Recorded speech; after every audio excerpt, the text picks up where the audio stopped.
Bienvenue dans ce nouvel épisode du podcast gastronomique Parler Cuisine, présenté par Marc et Guy. Merci de nous rester fidèles, c'est l'épisode 49.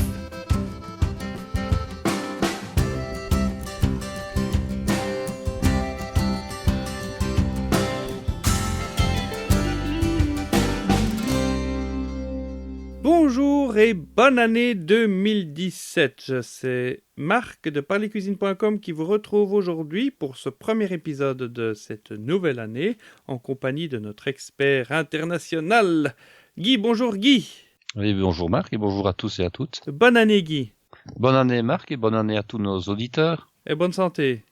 Et bonne santé. Et tout ce qui va avec. Et comme on dit à Bruxelles, un indique porte-monnaie. Oui. Voilà. Et je ne dirai pas quoi d'autre. Hein.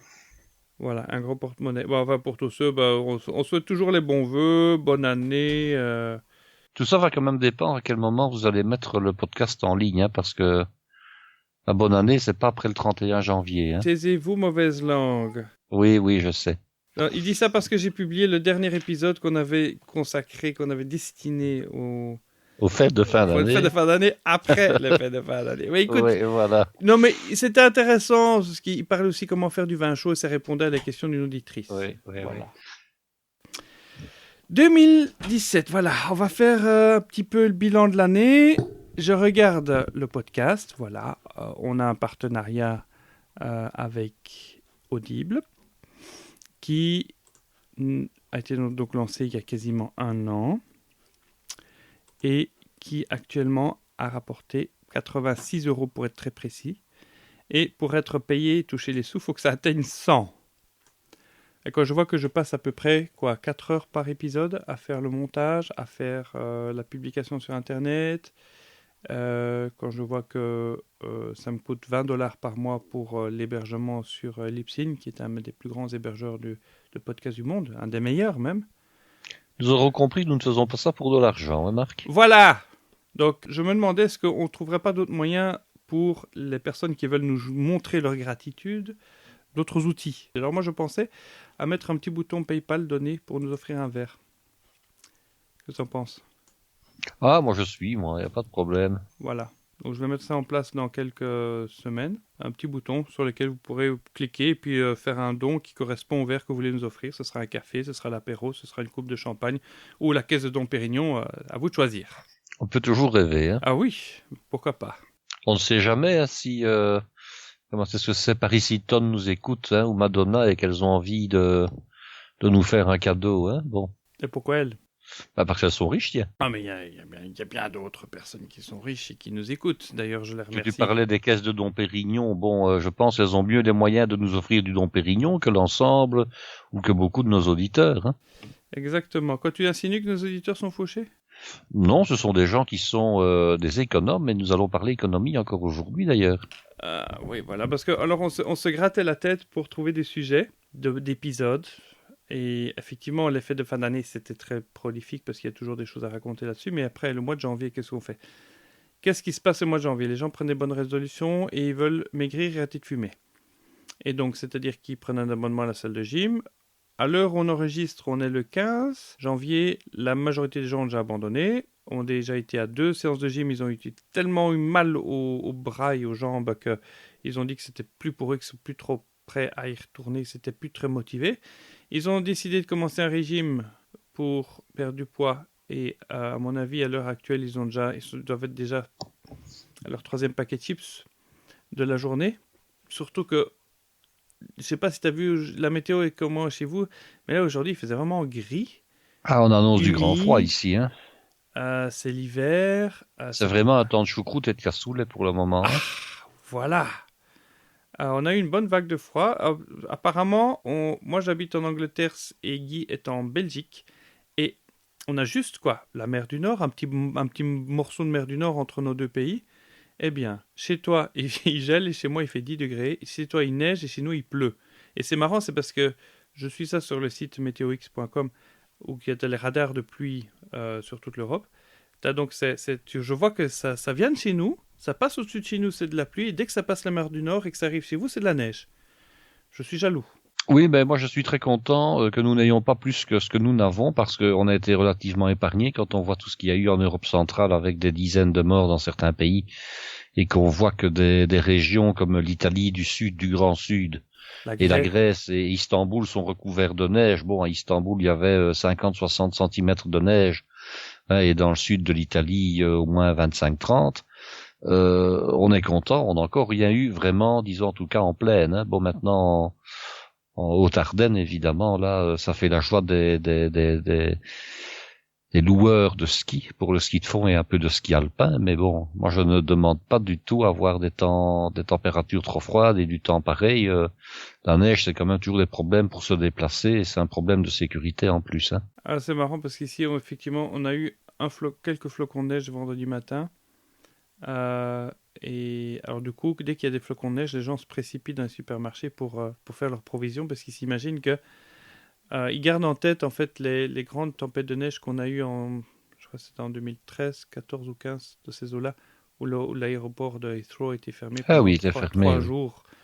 C'était totalement inacceptable. Mais surtout, c'est que les chaînes d'approvisionnement ont été interrompues. Certaines routes sont restées impraticables pendant longtemps. Et donc, du coup, comme l'aéroport ne fonctionnait plus, il y a plein de marchandises importées qui n'arrivaient plus. Donc, tu avais certains supermarchés qui étaient en rupture d'approvisionnement sur toute une série de produits. Et notamment le pain. Il faut savoir que le pain en Angleterre... Certains supermarchés font cuire leur pain en Pologne. Et en Angleterre, ils mangent beaucoup du pain de mie. Et on l'a vu une première fois lorsqu'il y avait les cendres le volcanique qui avait fait fermer tous l'espace aérien européen. En 3 jours, on s'est retrouvé dans une grande chaîne de supermarchés sans pain. Tout simplement.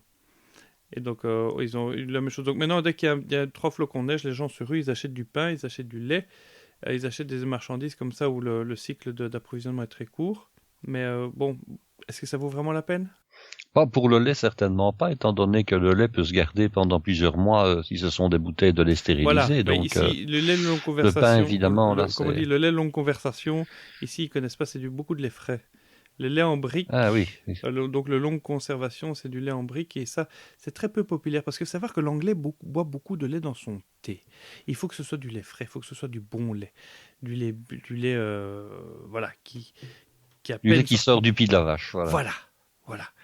Et donc, il noie son thé là-dedans. Ça fait une espèce d'eau de vaisselle qui boivent ça en quantité illimitée. Et je me suis laissé dire qu'il était tout à fait inconcevable de mettre le lait dans le thé après que le thé soit dans la tasse. Il faut d'abord mettre le lait dans sa tasse et puis on verse le thé dessus. Ce qui, pour moi, est une... oui, mais j'ai vu ça effectivement au bureau parce que donc chez nous, j'ai eu l'occasion avant les fêtes d'aller travailler au bureau de Bruxelles, où j'étais heureux comme un coq en pâte parce qu'ils avaient une grande machine expresso avec au moins 7 dosettes différentes à choisir et c'était du bon café. Enfin, le café coûte quand même meilleur que du café lyophilisé qu'on nous sert ici.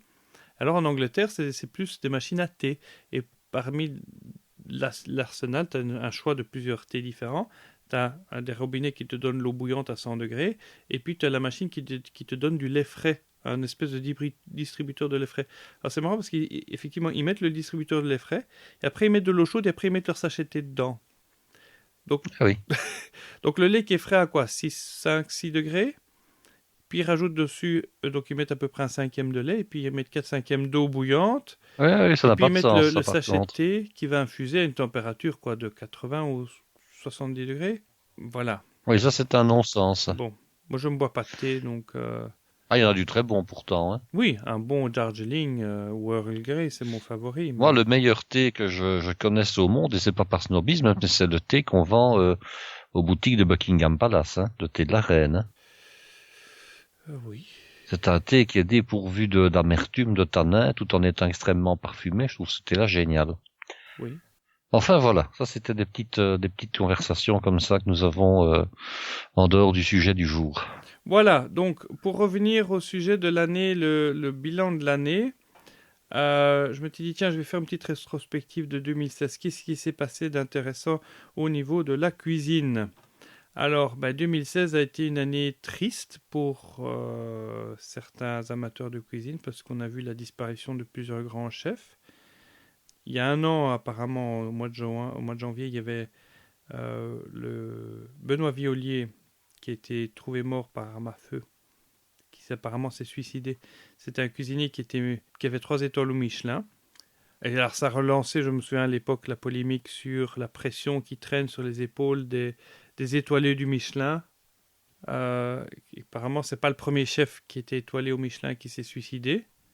C'est tellement, comment dire, insupportable d'avoir des étoiles au Michelin. Ce qui est insupportable, c'est de ne pas les perdre. Les avoir, apparemment, ils ont tous l'air d'accord de dire, qu'ils sont contents quand elles viennent et qu'ils ne s'y attendaient pas toujours, hein, quoique certains, pour la première, hein, parce que quand on arrive dans les 2-3 étoiles, en règle générale, on sait qu'on va l'avoir ou on fait tout pour essayer de l'avoir. Mais par contre, le jour où Michelin, et généralement il le dit, il annonce que, écoutez, attendez, mais dans le prochain guide, on vous a supprimé votre 3e étoile, de manière à ce qu'il y ait quand même pas trop de surprises, on va dire. Il y a des gens qui ne le supportent pas et qui se suicident parce que pour eux c'est le plus grand des déshonneurs, c'est perdre sa 3e étoile. Ouais, donc c'est difficile à garder. Disons que c'est un travail permanent pour garder ces 3 étoiles. Bon, il faut être, on va dire, parfait en tout temps. Hein.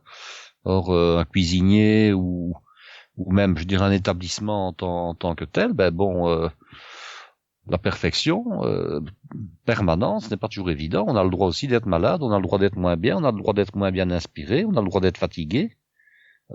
C'est un droit qu'on donne à tout le monde et on ne le donnerait pas à un cuisinier. C'est un petit peu anormal, évidemment. Oui. Qu'est-ce qu'il faut faire pour gagner des étoiles? Est-ce que c'est une formule qui est toujours la même pour tout le monde? Je ne pense pas que la formule soit la même pour tout le monde. Bon, la première étoile, c'est une table qui est une table de qualité, mais qui d'après les critères qui sont dans le guide, ont l'air tout à fait abordables par énormément d'établissements. Et pourtant, si on prend le cas de la Belgique, il y en a une centaine qui ont entre 1 et 2 étoiles, et puis il y en a 2-3 qui ont 3 étoiles. Donc tous les restaurants du pays n'ont pas leur 1re étoile. En France, c'est la même chose.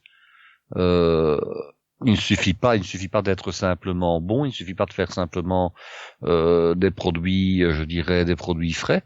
Il y a quand même malgré tout le cadre qui joue, il y a le personnel, il y a la manière dont on vous reçoit, il y a quand même plein de choses qui jouent, hein, et il n'y a pas de cahier des charges, c'est ça le problème. Hein.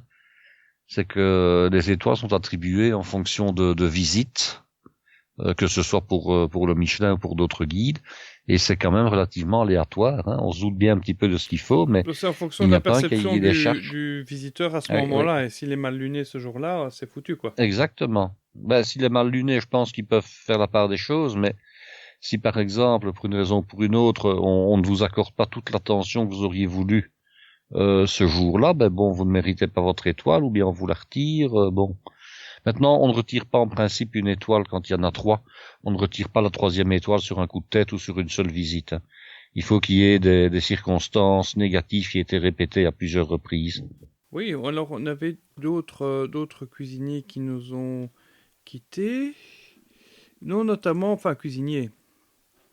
Tu avais Jean-Pierre Coff, que j'ai du mal à considérer comme un cuisinier professionnel, mais il était plutôt chroniqueur gastronomique, qui était très connu pour ses coups de gueule, pourfendeur de la malbouffe et défendeur de la cuisine de terroir. Il avait raison sur beaucoup de points. Il n'avait pas raison sur tout, mais il avait raison sur beaucoup de points. Mais bon, voilà. Voilà. C'est de la merde. Il disait des choses comme ça que... Bon, maintenant, tout n'est pas jeté, comme on dit, avec le bébé et l'eau du bain en même temps. Hein. On peut avoir des industriels qui travaillent, je dirais, très correctement, de beaux produits, de bons produits, et surtout dans des règles d'hygiène et de fabrication exemplaires, comme vous pouvez avoir des artisans qui sont tout à fait à côté de la plaque, et qui vous servent des choses finalement falsifiées, des choses douteuses, des choses périmées. Donc, je crois qu'il serait un petit peu trop réducteur de dire tout ce qui est industriel est mauvais et tout ce qui est artisanal est exceptionnellement bon. Hein. Ça, ce n'est pas non plus la vérité. Donc, il faut pas non plus se tromper. Effectivement, Il vaut mieux manger des choses qui sont fraîches, il vaut mieux manger des choses d'un producteur local, mais c'est pas parce que c'est local et c'est pas parce que c'est frais que c'est automatiquement exceptionnellement bon ou que c'est parfait. Hein. Oui, tout à fait. Et puis dernièrement, en fait, en faisant un peu mes recherches, quelques heures avant qu'on enregistre cet épisode, je tombe sur une autre information, la dépêche ici, qui apparemment c'est une rumeur qui est en train de circuler depuis hier sur Twitter, donc là 2017, janvier 2017. Joël Robuchon est mort. Et c'est en fait... Espérons que ce ne soit qu'une rumeur. C'est une infâme en fait, rumeur, apparemment. Donc c'est apparu apparemment sur Twitter. Beaucoup de gens utilisent Twitter pour diffuser des fausses rumeurs. Twitter, un peu n'importe qui peut lâcher tout ce qu'il veut. Et apparemment, le premier message était Joël Robuchon vient de nous quitter, RIP. Et puis après, tu as des gens qui rajoutent et qui disent décès de Joël Robuchon, virgule, les proches du chef cuisinier confirment. Alors ça me fait beaucoup rire. C'est que les gens parfois en rajoutent en ajoutant des certitudes qui ne sont pas du tout vérifiées. Et c'est ça une grande faiblesse de ce réseau social Twitter. Et c'est pour cette raison-là qu'on avait annoncé sa fin, son déclin en tout cas, récemment. De plus en plus, quand je suis les réseaux sociaux, on dit Twitter, ils n'ont pas l'algorithme. Mais indépendamment de Twitter, ici en Belgique, on a appris encore il y a un jour ou deux qu'on était passé à côté d'un éventuel accident d'avion. Alors, je ne sais pas si tu es au courant, il y a un avion d'Égyptair qui quittait Ostende pour retourner en Égypte. Alors, il y avait un avion qui reliait Paris à Amsterdam. Donc, il se croisait en gros au-dessus de Gand. Alors, l'avion égyptien apparemment n'a pas respecté les consignes de vol que les tours de contrôle et les contrôleurs du ciel lui intimaient. Et alors, il est passé. Alors, en verticalité, il y avait 90 mètres de distance entre les deux avions. Par contre, d'après les chiffres que j'ai lus, il y avait 1370 mètres au niveau de la longueur. Bon. Alors, normalement, il faut évidemment beaucoup plus. Il faut 300 mètres en altitude et il faut 7, 8, 9 kilomètres, je dirais, de distance entre l'un et l'autre. On était évidemment bien en deçà. Donc, maintenant, si on veut être objectif, il y avait quand même plus d'1 kilomètre entre les deux, et j'ai même entendu à la télévision qu'il y avait 2 kilomètres entre les deux avions. Bon, on est d'accord, c'est trop proche par rapport aux normes, mais ça fait quand même 2 kilomètres entre les deux avions. J'ai du mal à envisager une collision entre deux objets séparés de cette distance, excuse-moi. De cette distance, bon, il faut être clair.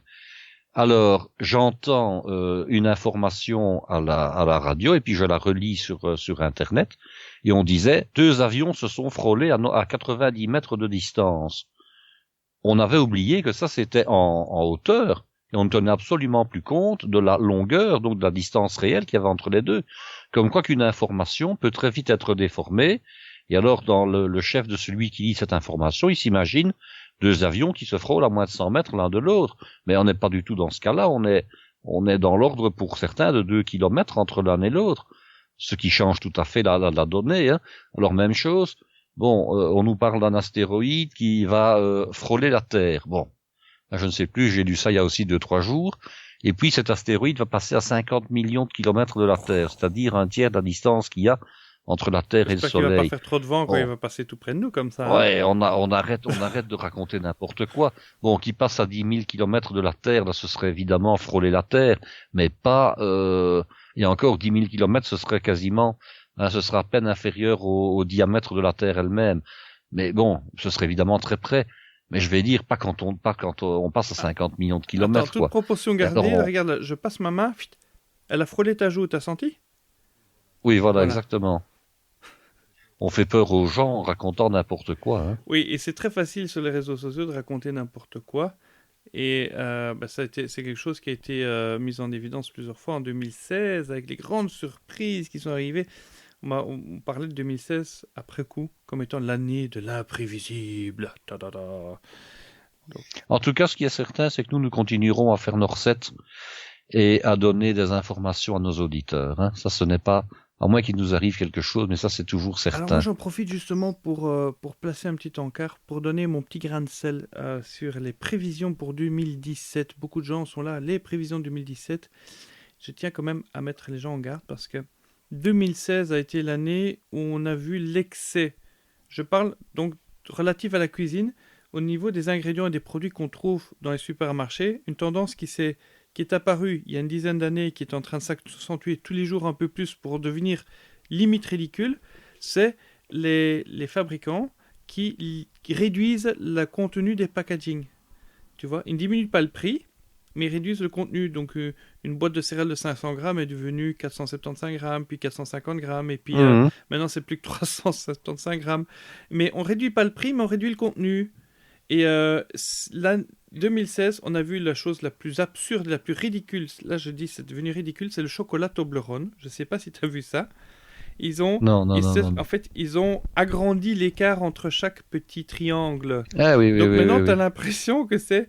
tu as plus de vide entre les triangles que ce que tu n'as de chocolat. Alors que moi, j'ai connu le Toblerone étant petit où tu avais plus de chocolat que du vide entre les triangles. Oui. Mais là, c'est devenu vraiment une roue dentée. Que c'est comme un peigne que tu as retiré et tu as laissé de temps en temps une dent.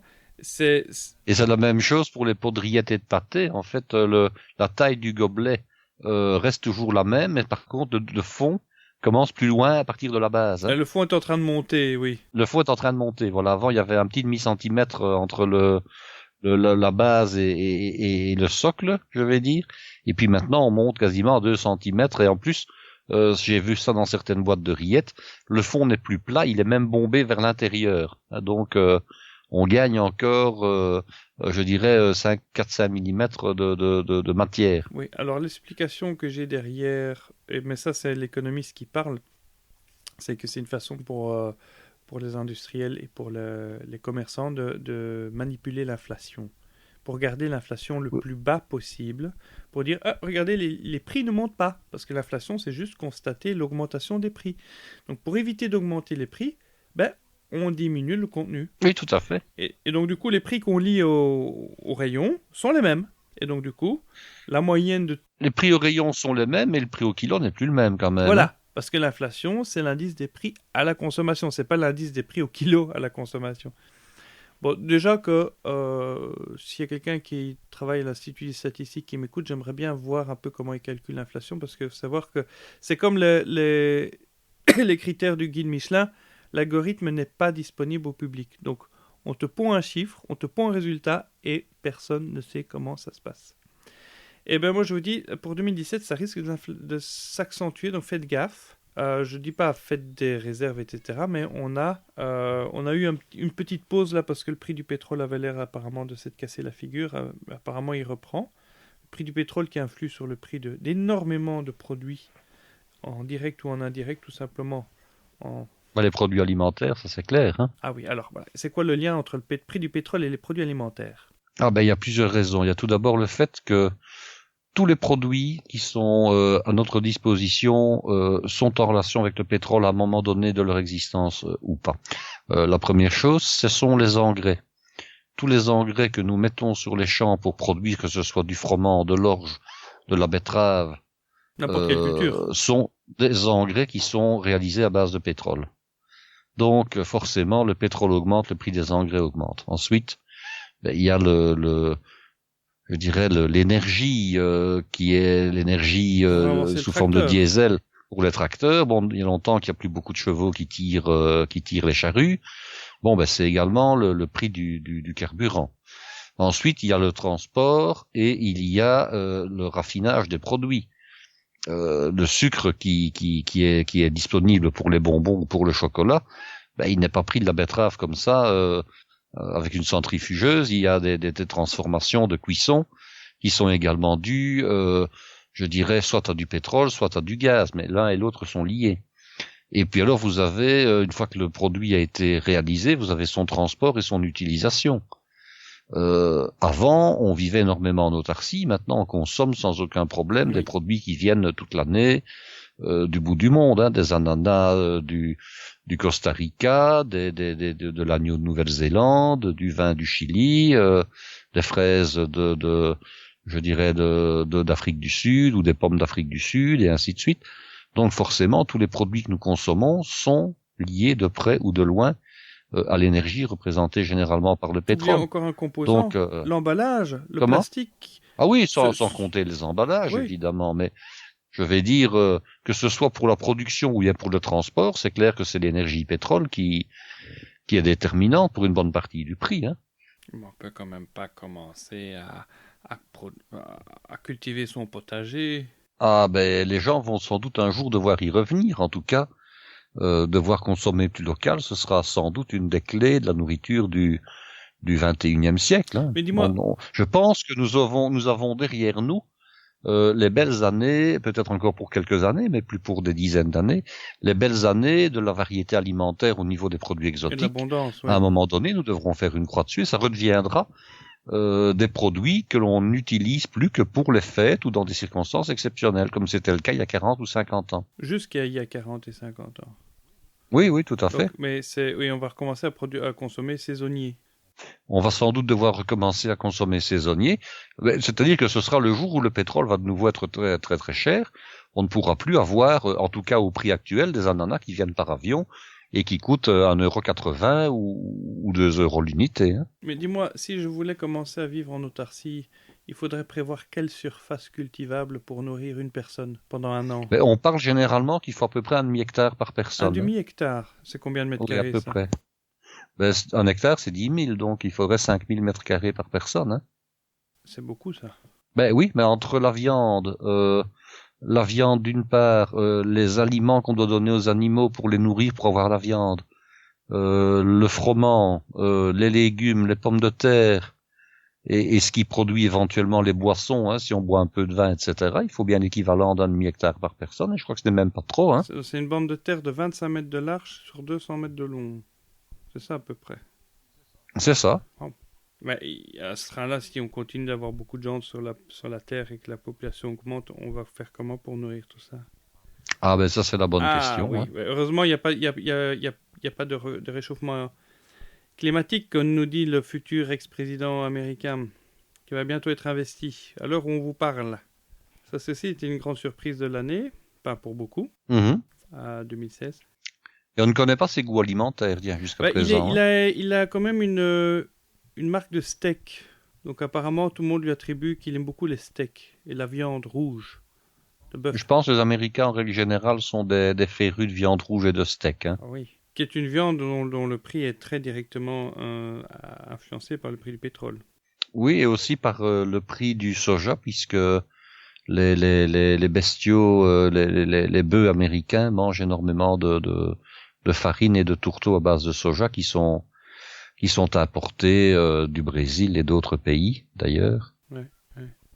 Et là aussi, je pense que dans le futur, il y aura nécessité de revoir la consommation, je dirais, en quantité de ce genre de produits. On ne pourra plus manger 200 ou 300 grammes de viande rouge par personne et par repas pour ceux qui aimaient bien. Ce sera à revoir. Voilà, alors, la question que je pose à tout un chacun des auditeurs, à l'auditeur qui m'écoute maintenant, mais aussi à celui qui nous a écouté avant, à celui qui nous écoutera après, quel que soit le pays où il est, c'est en 2017. De quoi voulez-vous qu'on vous parle? Là, on a l'épisode 50 qui arrive. J'espère que vous avez profité de notre podcast jusqu'à présent. Quelque chose qui me manque beaucoup, c'est d'entendre les auditeurs derrière qui disent un peu plus. C'est vrai que nous n'avons pas beaucoup de return. Il faut bien reconnaître qu'on doit beaucoup penser à votre place. Moi, j'aimerais bien aussi, c'est de commencer à accueillir des invités dans notre podcast, à faire venir parler les gens. Vous voulez venir parler de votre sujet, vous avez quelque chose à dire, vous avez des questions à poser, vous voulez avoir une discussion d'1 heure avec Guy, par exemple, qui peut répondre à beaucoup de questions. Et toutes les questions qu'il ne sait pas répondre, essayez de trouver la réponse de toute façon. C'est comme ça qu'on reconnaît un expert. Mais n'hésitez pas. On n'a pas toutes les réponses au moment où on la demande. Non, bien sûr. Ça sert à rien. Hein. On ne connaît pas l'annuaire téléphonique par cœur non plus. Faites-nous savoir. Donc, l'email, c'est question@parlercuisine.com. Il y a une page Facebook. Vous êtes plusieurs à nous suivre. Il y a un compte Twitter que j'alimente une fois de temps en temps. Je vais voir ce qui se passe. Je suis beaucoup de gens sur Twitter, d'ailleurs. Si vous voulez voir des sujets en particulier, j'ai eu quelques petites demandes comme ça qui ont surgi, mais très vagues. Essayez d'être le plus précis possible. On essaiera d'y répondre.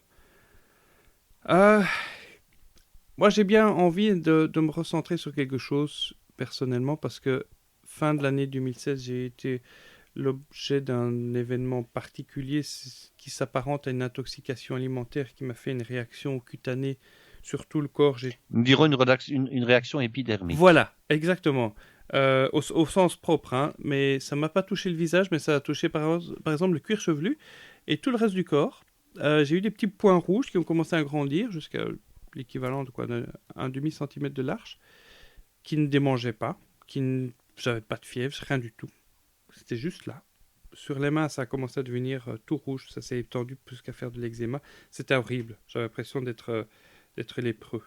C'est pour cette raison-là aussi que j'ai un petit peu pris du retard dans toutes les autres affaires, parce que je me demandais un peu ce qui se passe.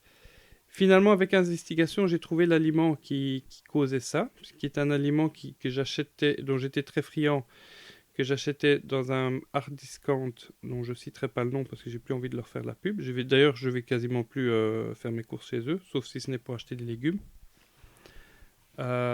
Et ça m'a fait prendre conscience d'une chose, c'est que la nourriture qui est déjà préparée et déjà emballée, qu'on trouve dans les supermarchés, on a parfois du mal à contrôler le contenu.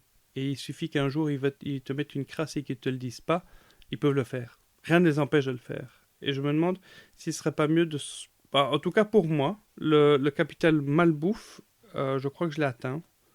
Et j'ai plus trop envie de continuer à me nourrir de choses, de solutions de facilité. Tu vas au supermarché, tu vas au magasin du coin, tu achètes un truc, tu as faim, tu achètes une barre comme ça, plein bourrée de sucre et bourrée de gras, bourrée d'huile de mazout que j'appelle ça. C'est l'huile de palme. Apparemment, l'huile de palme, on trouve ça partout maintenant. L'huile de palme hydrogénée, c'est pareil, c'est la pire de toutes. Je sais que Guy ne partage pas trop cet avis. Lui, il aime beaucoup l'huile de palme, n'est-ce pas, Guy? Ah non, je ne l'aime pas du tout d'un point de vue, je dirais, santé. Mais par contre, je sais qu'elle a énormément de qualité d'un point de vue technique. Et c'est là le gros problème, c'est qu'elle est très intéressante d'un point de vue technique. C'est-à-dire que les produits qui contiennent de la graisse de palme ont, je dirais, une onctuosité, une tendreté, je dirais, assez phénoménale. Hein. C'est-à-dire qu'ils sont plus agréables à consommer, Ils sont plus agréables à manger. Bon, d'abord, l'huile de palme est une graisse qui ne coûte pas très cher. Ça, c'est une chose. Et puis, d'autre part, elle a des qualités, je dirais, des qualités techniques pour réaliser des pâtisseries, entre autres, qui sont presque inégalées. C'est ça le problème. Elle est un peu élastique, cette matière grasse-là. On la prend aussi pour remplacer le beurre, parfois. Oui, tout à fait. Alors, elle donne des produits qui ont une texture en bouche qui est extrêmement agréable et qui a séduit justement toutes les générations actuelles, hein, que ce soit pour des petits pains, je dirais de type petit pain hamburger, que ce soit pour des gaufres et d'autres pâtisseries. L'huile de palme ou la graisse de palme donne une consistance particulière aux aliments qui est recherchée, évidemment. Dernière polémique en date, c'est cette pâte à tartiner au chocolat. Oui. D'origine italienne. Avec des noisettes dedans. J'avais entendu parler qu'à l'époque, c'était pendant la guerre que c'est apparu. Celui qui est à l'origine de ça avait essayé de mélanger. Il cherchait une graisse végétale à mélanger au chocolat afin de pouvoir faire du chocolat, mais en mettant le moins de cacao possible parce que c'était rare.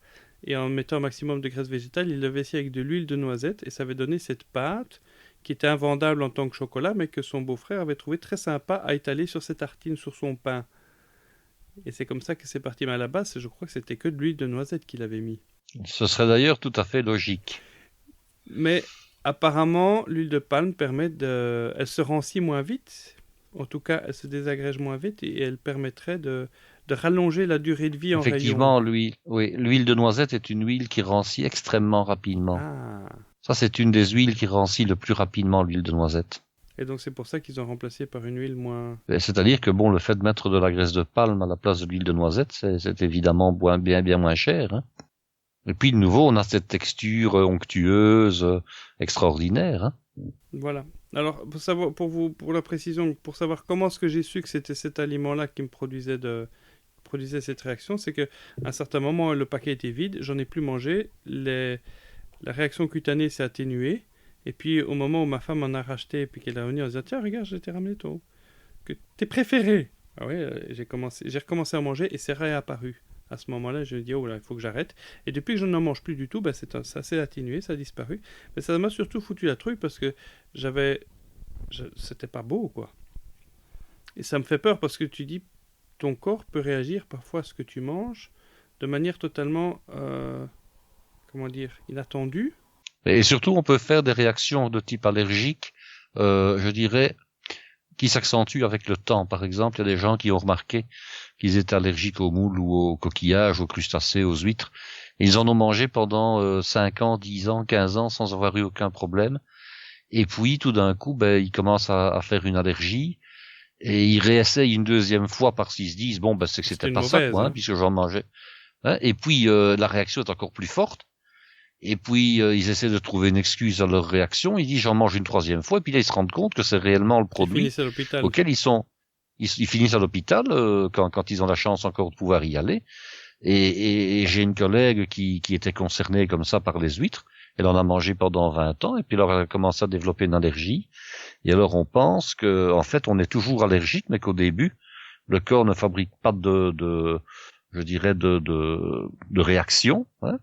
Et puis, à un moment donné, il en fabrique de plus en plus. Et puis, finalement, à la limite, il suffit de mettre le bout de sa langue dans le jus de l'huître et ça y est, on fait la réaction et on est carrément malade. Tu veux dire que c'est un peu comme on parle du capital soleil pour la peau. On a une de capital tolérance vis-à-vis d'un produit allergène. Mais ici, c'est un autre phénomène qui joue. C'est que le corps fabrique des allergènes. Donc, il y a des allergènes et puis le corps fabrique des anticorps qui réagissent aux produits allergisants. Et alors, au début, la réaction est faible, et puis à un moment donné, elle devient foudroyante et peut parfois même être mortelle. Hein. Voilà, donc il y a des biscuits qu'il ne faut plus manger, en tout cas. Oui.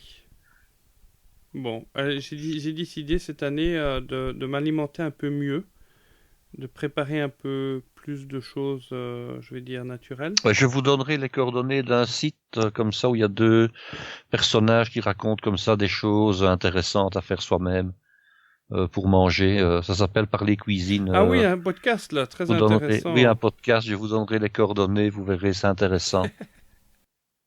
Alors moi, je vais vous parler maintenant, c'est de 2 choses que j'ai testées ici pendant les vacances de Noël. Ah oui, tu m'avais dit que tu avais testé des trucs. Ah oui. Alors il y en a une qui est positive et une qui est négative. Je vais commencer par la négative. Il se fait qu'à Noël, c'est l'occasion d'ouvrir du champagne et de boire du vrai champagne. Alors j'avais déjà entendu, sans jamais l'avoir testé moi-même, c'est parler de ce fameux cocktail où on mélange de la Guinness avec du champagne et ça s'appelle le Black Velvet, qui est un des cocktails les plus anciens et les plus renommés qui soit. Alors j'en ai lu tout plein à son sujet, on décrit ça comme étant un véritable nectar, comme étant du velours, comme étant une association extraordinaire, Black Velvet, ça veut dire velours noir. Hein. Velours noir, hein. Donc voilà. Alors pour la petite histoire, c'est un cocktail qui a été créé en Angleterre, à Londres d'ailleurs, dans les clubs sélects et masculins de l'époque. À l'occasion, si je puis dire, mais l'occasion n'est pas le mot qu'il faut choisir, on va plutôt dire en raison du décès du prince consort Albert, l'époux de la reine Victoria. Alors il était indécent dans ces pubs de continuer à boire du champagne, donc ils ont maquillé, le champagne en lui mélangeant la même quantité de stout, donc de bière brune, donc de Guinness. Donc évidemment, je n'ai pas pu résister à l'envie d'essayer ce fameux mélange à l'occasion des fêtes de fin d'année, puisque j'ouvrais du champagne, je dis c'est l'occasion d'essayer. C'est un mélange 50-50? C'est un mélange 50-50, alors toute l'astuce consiste à mélanger les deux en versant simultanément dans le verre, donc de manière concomitante, les deux boissons, dont il est connu que l'une comme l'autre sont extrêmement mousseuses, hein, oui. Donc quand vous versez, vous devez aller très doucement. Vous devez même faire une pause au premier tiers du verre tellement vous avez de la mousse. Mais enfin, ça c'est pas le souci. Nous étions plusieurs à goûter la chose. Franchement, ce n'était pas transcendant et j'ai même dit, je ne traverserai pas la rue pour en boire un verre même s'il était gratuit. Alors on décrit cette boisson-là comme étant quelque chose de velouté. Je n'ai trouvé aucun velouté, comme étant suave. T'as mis quel champagne aussi? T'as mis un champagne bon marché ou quoi? Non, je n'ai pas pris un champagne bas de gamme. J'ai oublié la marque parce que c'est pas une marque très connue, mais ce n'était pas le meilleur marché de tous les champagnes. C'était déjà un champagne à un prix, disons, moyen bas, hein, on va dire ça Ok. comme ça. Mais de toute façon, je pense que j'aurais pu mettre un champagne exceptionnel, ça n'aurait rien changé à l'histoire. Alors ma question c'est peut-être, est-ce que bon c'est un champagne brut, est-ce qu'il n'aurait pas fallu mettre un champagne demi-sec par exemple? Mais j'ai quand même des doutes. J'ai des doutes parce Que dit la que... recette? Comment? Que dit la recette? Ben la recette, elle dit rien, elle dit qu'il faut mélanger du champagne et du stout. Alors il existe une variante avec du cidre, hein, qui s'appelle le Poorman Black Velvet, donc le Black Velvet du pauvre homme. Mais je pense que ce soit du cidre ou bien que ce soit du champagne, que ce n'est pas en tout cas dans mes préférences. Par contre, j'ai goûté un produit dont j'avais, disons, déjà connaissance sous sa forme pure, c'est le vinaigre de calamansi. Alors le calamansi, qu'est-ce que c'est? C'est un agrume qui vient d'Orient, qui vient, je pense, du Japon d'ailleurs. Et j'avais eu l'occasion, il y a déjà 7-8 ans, à l'époque où il était vraiment à la mode, de l'utiliser en jus pur, qui coûtait extrêmement cher. Alors le calamansi a la grosse particularité d'avoir un jus qui est acide et jaune comme un jus de citron, tout en ayant un fameux parfum de mandarine. C'est assez surprenant d'ailleurs. Et c'est très très très très très parfumé. Alors je l'ai acheté sous une version vinaigre, c'est-à-dire qu'il y avait 70% de vinaigre blanc d'alcool, 30% de jus de calamansi, de purée de calamansi, et il y avait un tout petit peu de sucre et un petit peu de... Je crois que c'était de la pectine pour donner une petite consistance. J'étais agréablement surpris par cette vinaigrette, et je l'ai utilisée à dans plusieurs circonstances. Et contrairement à ce que certains disent, les huîtres uniquement avec un peu de citron et du poivre, j'ai mis quelques gouttes de ce vinaigre sur les huîtres et j'ai trouvé ça extraordinaire. Ah oui. Alors aujourd'hui, je vous propose une recette où on utilise effectivement ce vinaigre de calamansi. Maintenant, si vous n'en trouvez pas, vous prenez un bon vinaigre au miel ou un vinaigre qui vous plaît. Hein. Parce que je regarde ici, je connaissais pas vinaigre de citron calamansi, c'est ça? C'est ça, oui. C'est quand même 36 € le litre, hein, en ligne. Oui, c'est pas donné, Wow. hein, c'est pas donné. Hein. Ça n'a rien à voir avec du vinaigre de vin blanc, hein. Non, c'est pas donné. Maintenant, j'ai un petit truc à vous donner concernant la réalisation du vinaigre de calamansi. Selon les marques, je suis un petit peu allé fouiner sur Internet, on voit que la proportion varie entre 30% de jus de calamansi et généralement 50%. Alors, je pense que l'économie qu'il y aura à faire dans le futur, ce sera une économie d'échelle, et je crois que les auditeurs et tous les gastronomes auront intérêt à s'associer à 2, 3, 4 ou 5 personnes et à former comme ça des petits clubs d'échange. Pourquoi? Parce que il y aura moyen, en achetant certains produits en grosse quantité, de faire drastiquement baisser le prix de revient du produit final. Je m'explique. Il y a des sites, il y a des fabricants qui vendent de la purée de calamansi au kilo, hein, pour tous les métiers de l'alimentation, les pâtissiers. C'est une purée qu'on trouve en surgelé. Bon, vous allez acheter 1 kilo de cette purée-là. Imaginons que vous vouliez faire votre vinaigre en 50-50 par exemple. Vous achetez 1 litre de vinaigre blanc d'alcool, éventuellement 1 litre de bon vinaigre de vin blanc, pourquoi pas. Vous mélangez les deux et vous refaites 4 petites bouteilles d'1 demi-litre. Ça va vous coûter, je dirais, le prix brut, le prix de revient des deux articles, et vous allez faire une fameuse économie. C'est comme ça qu'on fait du vinaigre de calamansi? Ah ben écoutez, c'est le mélange des deux, hein, puisque quand on regarde la composition, celui que j'ai acheté, c'était indiqué 30% de jus de fruits purs et 70% de vinaigre blanc, de vinaigre d'alcool.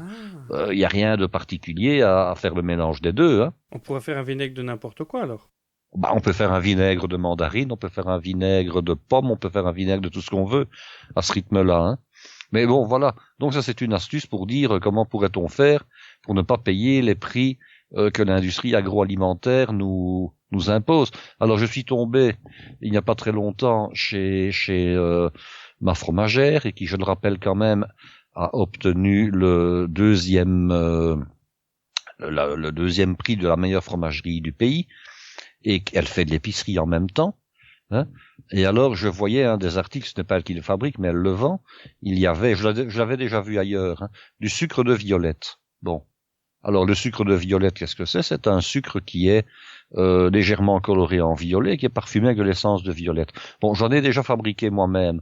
Bon, si on le fabrique soi-même, évidemment, il faut investir un petit peu dans l'essence de violette, hein. Mais si on le fabrique soi-même, ça coûte maximum 7, 8, 9 euros par kilo.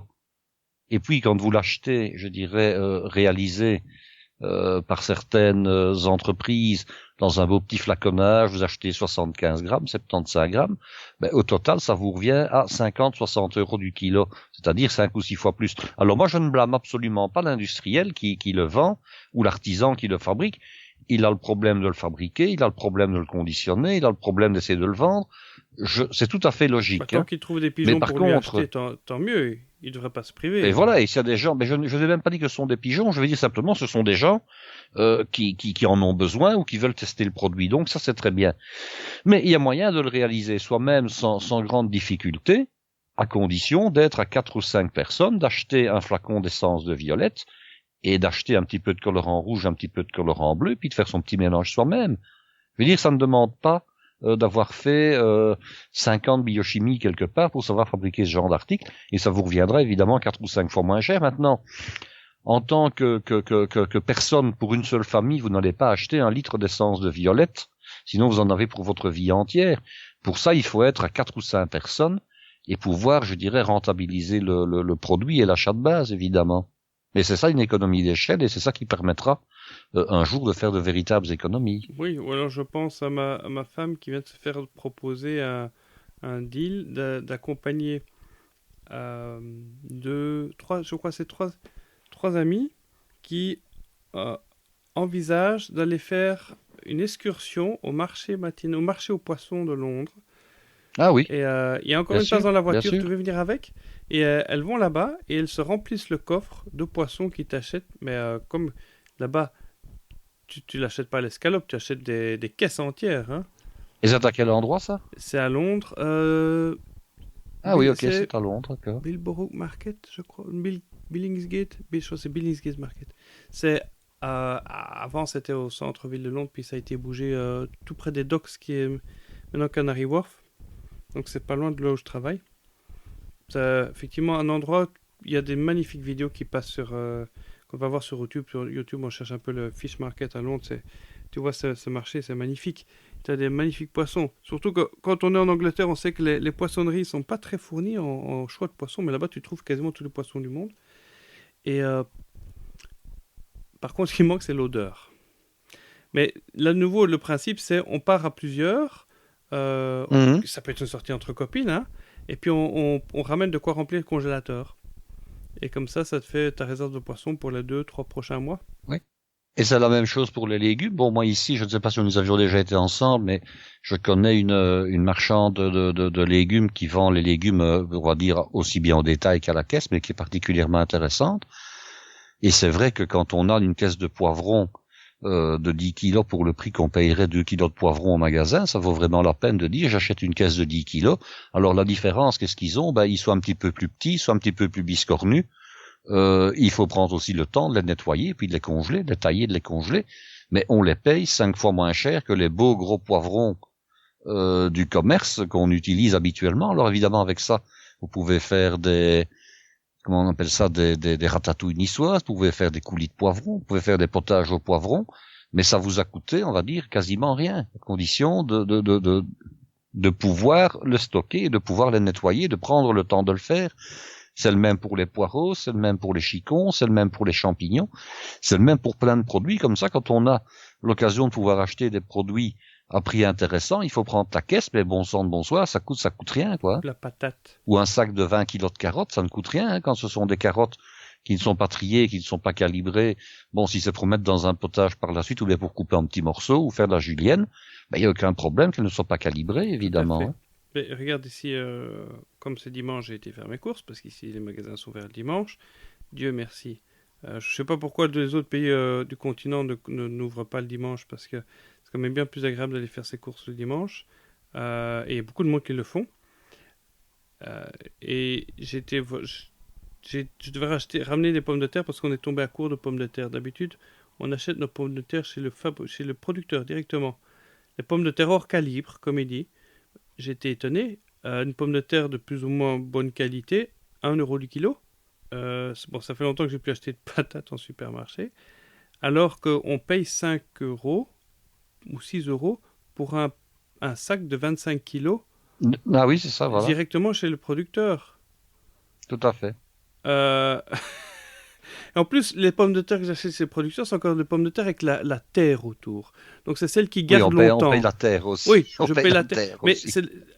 quand il y a la terre autour, moi, quand j'étais petit, ma mère achetait les pommes de terre avec la terre parce que c'est ces pommes de terre de garde. Tu les gardes 5-6 mois. Ah oui, parce qu'elles ne sont pas lavées, hein, donc elles se gardent. Voilà. Et elles peuvent conserver. Tu peux même les replanter parce qu'elles ne sont pas traitées contre la germination. Alors que les pommes de terre lavées, qui sont toutes belles dans leur sachet en plastique au supermarché, si tu as le malheur de les oublier 2 mois dans le placard, elles sont... Ah, elles sont pourries. Voilà. Hein. Mais tu sais comment tu remarques que tu en as oublié au fond du placard. C'est parce que tu commences à avoir des petites moucherolles dans ta cuisine comme ça, des petites drosophiles. Des drosophiles qui sont là, oui, voilà. Ouais, Alors, si nous parlions maintenant de notre recette... Alors, Guy ne va pas nous quitter sans proposer une recette, non, bien non. sûr. Fidèle à son habitude en tant que grand chef cuisinier qu'il est. Oh là là. Et c'est une faites trop recette d'honneur. non théorique, c'est-à-dire que tu l'as déjà préparée, celle-là, tu la connais. Ah oui, Tu tout l'as à fait. pratiquée. C'est-à-dire qu'en fait, je la connais dans le sens où je l'ai expérimentée après les fêtes, justement. Ah.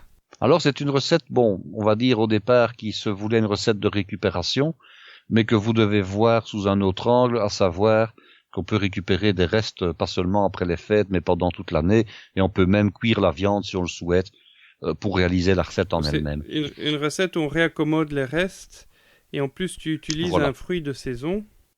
J'utilise un fruit de saison, et je vais même vous donner, parce que dans la recette qui est écrite, je vous donne l'alternative pour pouvoir faire cette recette-là en été, même si le fruit en question n'est plus disponible. Alors, pour 2 personnes en tant que plat. Alors, d'abord, je vais vous donner la quantité et vous allez comprendre. Pour 2 personnes en tant que plat, 4 en entrée ou 6 en dégustation, nous avons besoin de viande blanche qui sont des restes de poulet ou de dinde. Alors, c'est une salade de volaille. Alors, volaille, pourquoi? Parce qu'on peut mettre aussi bien, finalement, de la dinde que du poulet, hein, voire même une autre viande blanche, au kaki et aux épices. Alors, le kaki, Marc, vous l'appelez autrement? Ici, on appelle ça du persimon. Voilà. Persimmon. Alors, le persimon, on le connaît aussi sous ce nom-là chez nous. C'est aussi une variété de kaki. Et la différence qu'il y a, à mon avis, avec le kaki d'origine que j'ai connu il y a très très longtemps, c'est que le persimon, eh bien, il est relativement sucré. La peau peut être consommée, tandis que le kaki, à l'origine, avait une peau qui était âpre et qui devait être enlevée. Donc voilà, à mon avis, de quoi expliquer la différence de nom. Le kaki, c'est aussi une couleur en français, et le persimon n'a pas la même couleur. Le kaki, c'est une couleur en français, voilà. Mais les kakis actuels, ils sont orange, hein. Oui. Alors que les kakis d'origine, à mon avis, devaient être plutôt sur le beige. Ils étaient kaki. Qui est la couleur kaki, voilà, exactement. Voilà. Alors. Le kaki, c'est quand même une couleur qui est utilisée pour faire des uniformes militaires et des tout à fait. tenues de camouflage. Va-t'en te camoufler avec les couleurs de kaki de maintenant. Ça va flasher, hein. Oui, non, je crois que ça va flasher, hein. Alors, de quoi avons-nous besoin? Donc, nous avons besoin de 200 grammes de restes de poulet ou de dinde rôti. Et alors, généralement, quand on utilise une grosse carcasse de dinde, il reste de la chair dessus. Vous récupérez tout simplement le restant de la chair qui est sur la carcasse du poulet ou bien de la dinde. Vous pouvez très bien utiliser également la peau rôtie, il n'y a pas de problème. Alors, un kaki mûr à point, hein. Et si nous sommes dans une saison comme l'été où le kaki n'est plus disponible chez nous, vous pouvez très bien prendre un morceau de melon de type melon de Cavaillon. Un melon rose comme ça. Alors, oui. il faudra un petit ravier de groseille rouge. Alors, vous allez me dire que les groseilles rouges, évidemment, on n'est pas censé les trouver en hiver. Moi, je vais vous dire que j'en ai trouvé ici en hiver et qu'elle était très très bien, très agréable. Vous en trouverez évidemment... Elle venait d'où? Je n'ai pas fait attention, je pense que ça venait d'Espagne. Si mes souvenirs sont bons, ça venait d'Espagne. Donc c'était cultivé sous serre. Alors vous allez me dire, oui, c'est peut-être un petit peu une entorse au bon sens, mais à ce moment-là, on ne devrait plus jamais manger aucun fruit exotique, puisque tous les ananas, évidemment, ils viennent par avion. Le vin du Chili, il vient aussi par bateau, et ainsi de suite. Est-ce qu'on peut prendre des groseilles surgelées? Alors oui, tout à fait, on peut prendre des groseilles surgelées, parce que le but, c'est d'avoir l'acidulité ou l'acidité du fruit, mais pas tant la présentation, hein. Donc des groseilles surgelées, éventuellement en été, vous pouvez même mettre des framboises, hein. Alors 2 chicons, hein, qu'on appelle également des endives de Bruxelles, moyens, ou alors un très gros. Si vous n'avez pas de chicon, vous pouvez remplacer par 2-3 feuilles de chou chinois, vous savez, le chou qu'on appelle également le chou pain de sucre, le chou blanc, hein, très croquant. Alors, 50 à 75 grammes de mâche, bon, la mâche courte, c'est la salade de blé, c'est-à-dire une bonne poignée. Si vous n'en avez pas, vous pouvez prendre éventuellement une botte de cresson de fontaine ou éventuellement une poignée de roquette. Mais moi, je l'ai fait avec de la mâche. Alors, les féculents, présents sous forme d'une boîte de haricots blancs, hein, donc des petits haricots qui sont cuisinés au naturel. Si vous n'avez pas de haricots blancs, de nouveau, la recette est très flexible. Vous pouvez prendre des haricots marbrés ou éventuellement des haricots rouges. Et éventuellement, je ne le précise pas dans la recette, vous pourriez même prendre du maïs. Mais enfin, moi, je l'ai fait avec des haricots blancs. Et puis après, l'environ 3 cuillères à potage d'huile d'assaisonnement neutre. Hein. Alors neutre pourquoi ? Parce que vous allez comprendre en fonction du vinaigre. On va essayer de respecter au maximum, je dirais, le goût du vinaigre, qui sera le vinaigre de calamansi. Qu'est-ce que tu appelles assaisonnement neutre ? Eh bien, c'est-à-dire une huile qui n'a pas de personnalité trop forte. Donc ne pas prendre de l'huile d'olive, ne pas prendre de l'huile de noix, de l'huile de noisette, de l'huile de chanvre, etc. Donc prendre une huile qui est neutre de goût, hein, donc maïs, soja, tournesol, arachide, colza, des huiles qui ne sont pas trop puissantes. Alors, le vinaigre de calamansi ou éventuellement le jus de ce fruit-là, une grosse cuillère à potage de vinaigre, éventuellement plus si vous le souhaitez. Et puis alors l'originalité, c'est de pouvoir mettre un petit peu l'épice qui vous plaît. Alors l'épice sous forme de mélange.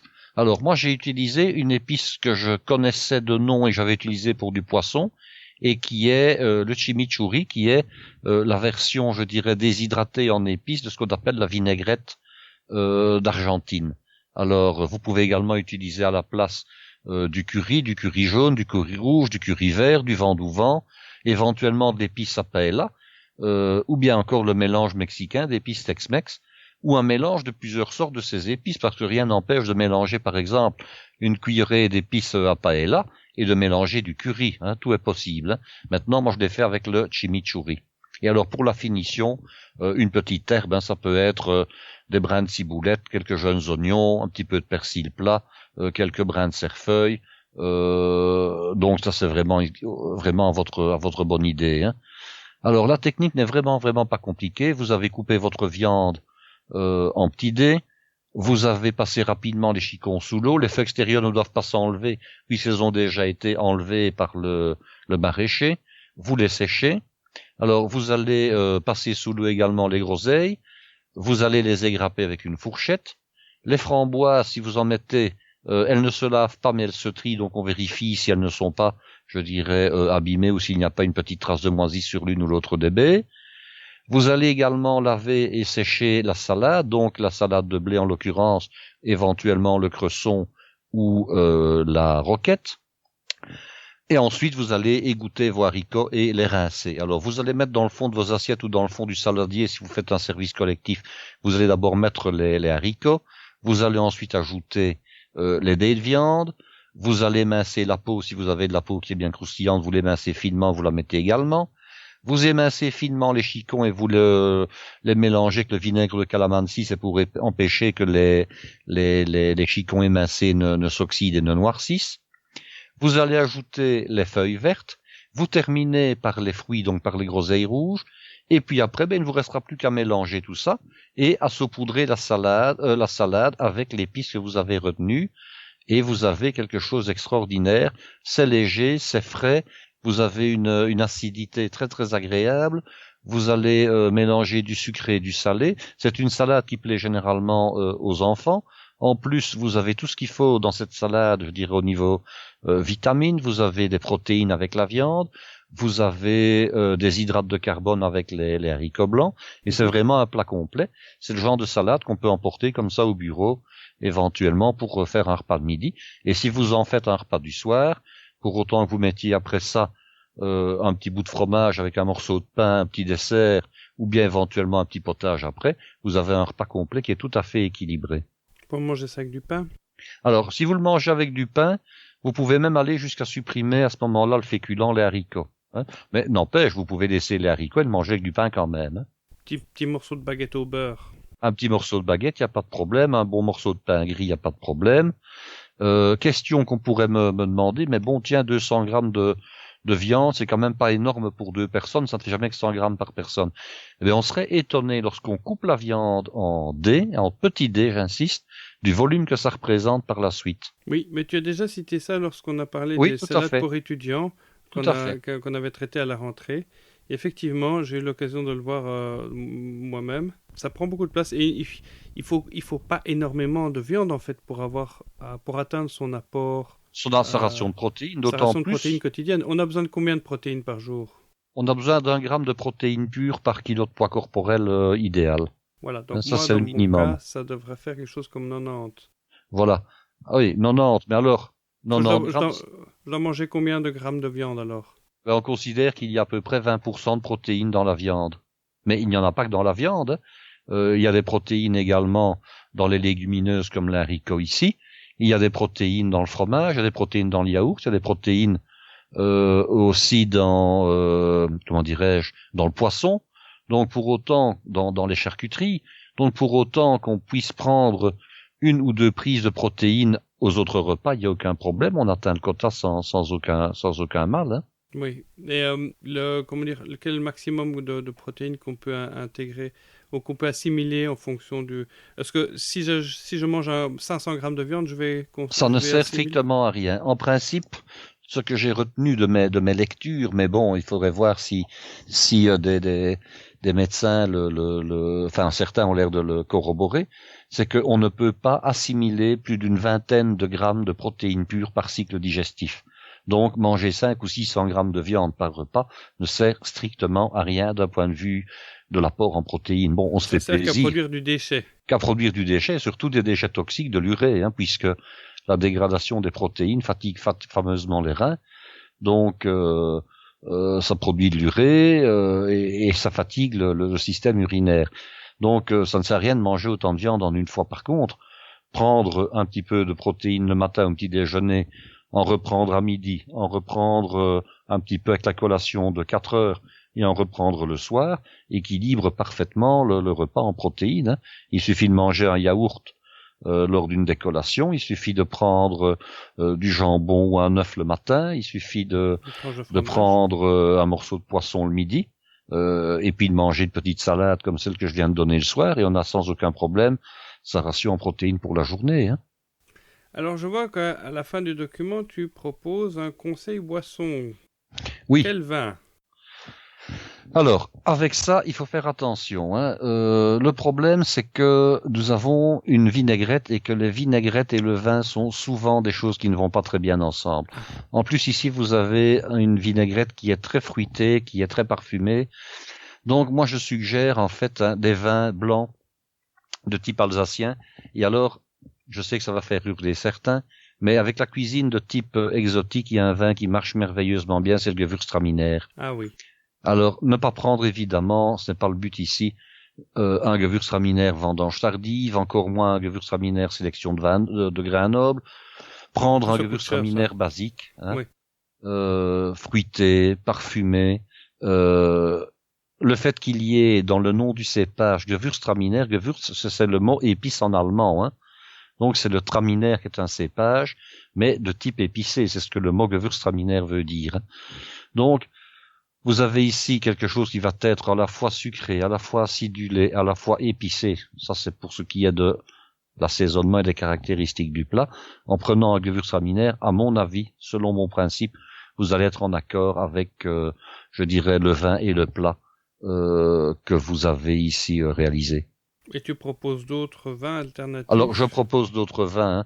Alors, un vin, moi, qui me plaît beaucoup, c'est le Vinho Verde du Portugal. Pourquoi? Parce que c'est également un vin qui est acidulé. C'est un vin qui est, je dirais, très accessible d'un point de vue financier et qui va très bien aller en tant que vin acidulé avec une salade qui est elle-même acidulée. Parce que n'oublions pas, tous les vins, lorsqu'ils sont pris en accompagnement d'une vinaigrette, vont donner l'impression d'être des vins beaucoup plus sucrés que ce qu'ils ne sont en réalité. Hein, donc en prenant un vin qui est acidulé au départ, vous allez un petit peu contrecarrer cette impression. Alors autre type de vin qu'on pourrait prendre, c'est un vin demi-sec, si on aime le demi-sec, c'est le rosé d'Anjou. Hein, mais vous pouvez également prendre un vin blanc de Loire ou un vin blanc de Bordeaux comme un entre-deux-mers, il n'y a pas de problème. Mais mon préféré, ce sera quand même le Gewürztraminer ou éventuellement le Vino Verde du Portugal.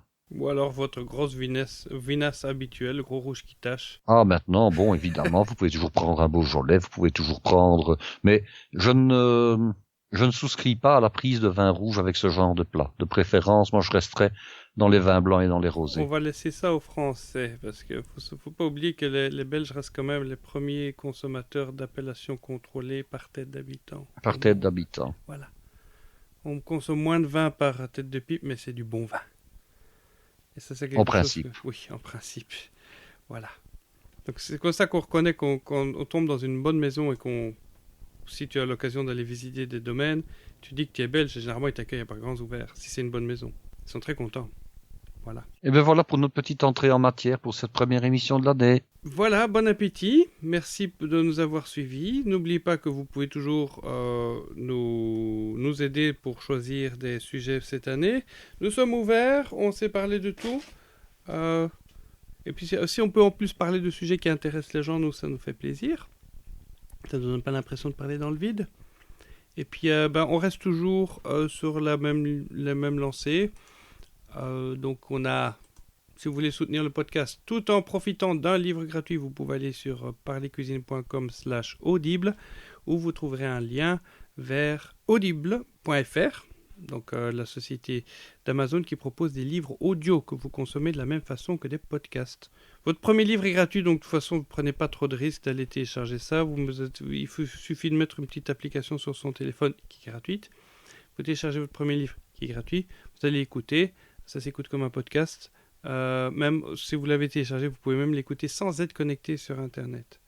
Et puis vous avez le choix dans la librairie, il y a de plus en plus de choix possibles. Personnellement, j'utilise ce service, j'en suis très content. Ça me permet de m'instruire lorsque je fais la vaisselle et que je fais les tâches ménagères. Parce que parfois, tout simplement, j'ai plus envie d'écouter un podcast. Et sérieusement, il n'y a plus que ça que j'écoute. C'est soit un livre audio, soit des podcasts. J'écoute de moins en moins la radio. Figure-toi, Guy. Ben moi aussi, j'écoute énormément de podcasts. On choisit vraiment ce qu'on veut, comme ça. Voilà. En fait, la radio, je n'écoute plus ça que dans la voiture. La musique. Ou alors quand je vais dans les magasins, etc. Ou à la cantine, il passe aussi la radio, tiens. À la cantine du boulot. Voilà.